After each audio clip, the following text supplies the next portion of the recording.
The old hospital looms over the town like a sentinel, its crumbling walls and dusty windows a testament to its age and neglect.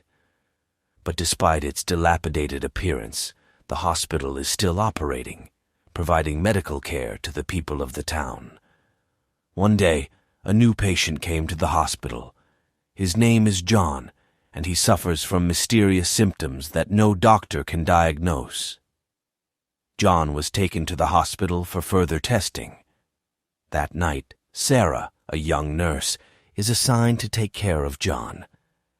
She is impressed by his kindness and intelligence, and they quickly develop a relationship. But Sarah's world is turned upside down when the next morning John is found dead in bed. His body was mutilated, and police believe he was murdered. Sarah is devastated by John's death, and she is determined to find his killer.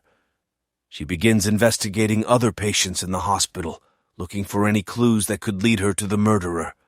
Sarah soon discovers that John is not the only patient to die mysteriously in recent months.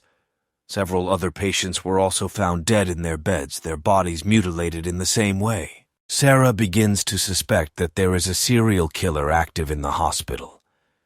She was extremely scared but also determined to stop the murderer before they could attack again.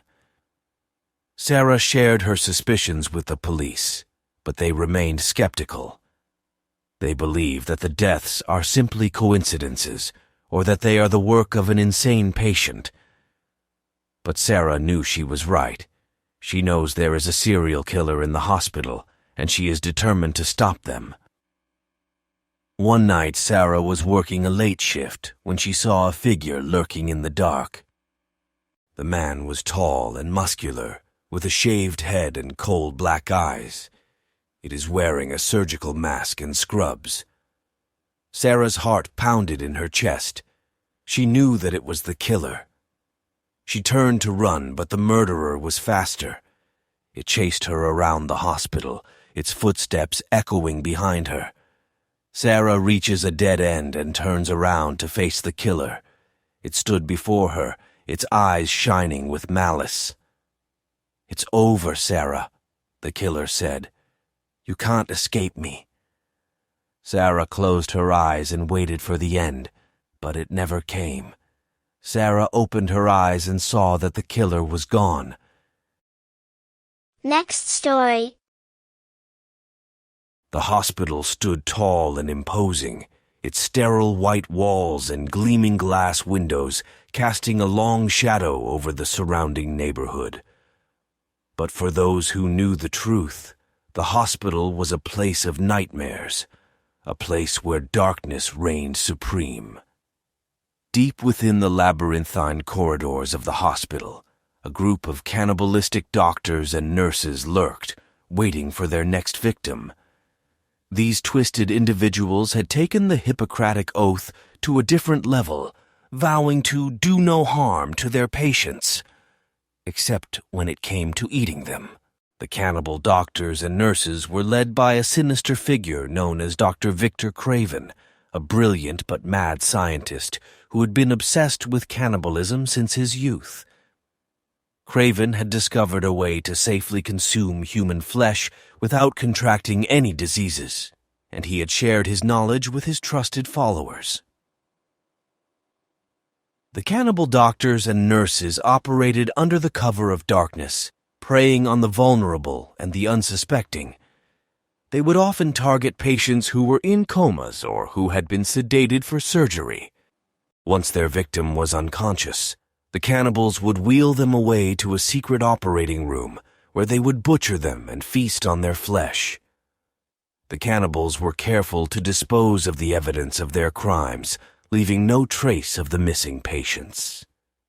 But rumors of their cannibalistic activities began to circulate, and soon the hospital was known as the Cannibal Hospital. One day, a young woman named Sarah was admitted to the Cannibal Hospital with a mysterious illness. Sarah was a kind and compassionate soul, and she quickly won the hearts of the nurses who were caring for her. One night, Sarah woke up to find herself alone in her room. She heard strange noises coming from the hallway, and she felt a sense of dread creeping over her. She tried to call for help, but her voice was weak. Sarah saw the door to her room slowly creak open, and a figure silhouetted in the darkness stepped inside. The figure was tall and gaunt, with sunken eyes and a predatory grin. It was Dr. Craven. Craven approached Sarah's bed and leaned down close to her face. He whispered in her ear, "I'm going to eat you." Sarah screamed in terror, but Craven was too strong for her. He overpowered her and dragged her out of her room. Sarah was taken to the secret operating room where Craven and his cannibalistic followers were waiting. They stripped Sarah naked and strapped her to the operating table. Craven picked up a scalpel and raised it above his head. He was about to cut into Sarah's flesh when suddenly the lights went out. The cannibals were plunged into darkness, and they began to panic. They shouted at each other and stumbled around blindly. Sarah took advantage of the chaos and managed to break free from her restraints. She ran through the darkness, her heart pounding in her chest. She found her way to a staircase and began to climb. She could hear the cannibals chasing after her, their footsteps echoing in the empty hallways. Sarah reached the top of the stairs and burst through the exit door. She ran out into the night and didn't stop running until she was sure she was safe. Sarah's ordeal at the cannibal hospital was a harrowing one, but she was one of the lucky ones. She managed to escape, but many others were not so fortunate. The cannibal hospital remains a place of darkness and terror, a place where the sick and the vulnerable are preyed upon by monsters disguised as doctors and nurses. Next story. John was a young man in his early 20s. He was a kind and gentle soul, and he was always willing to help others. One day, John was in a car accident. He was seriously injured, and he was taken to the hospital. John was admitted to the hospital for surgery.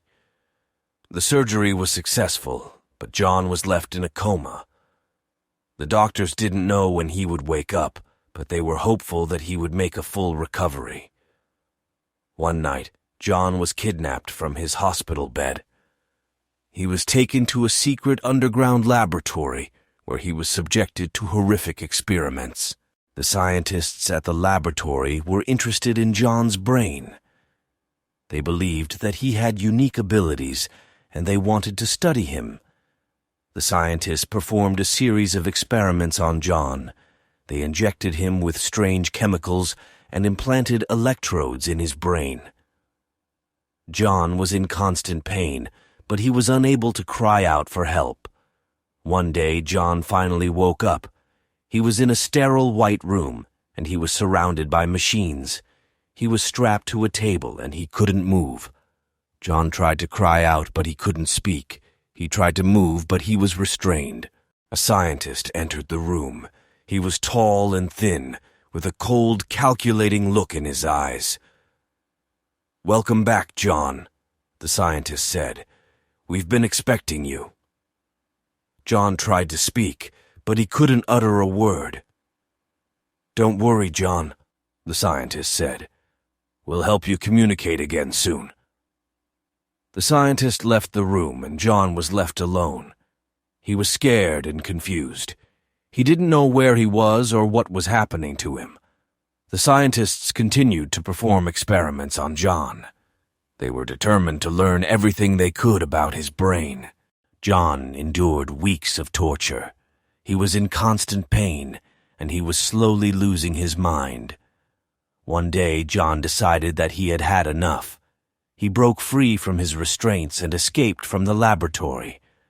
John ran through the dark tunnels, his heart pounding in his chest. He didn't know where he was going, but he knew that he had to get away. John finally reached the exit of the laboratory.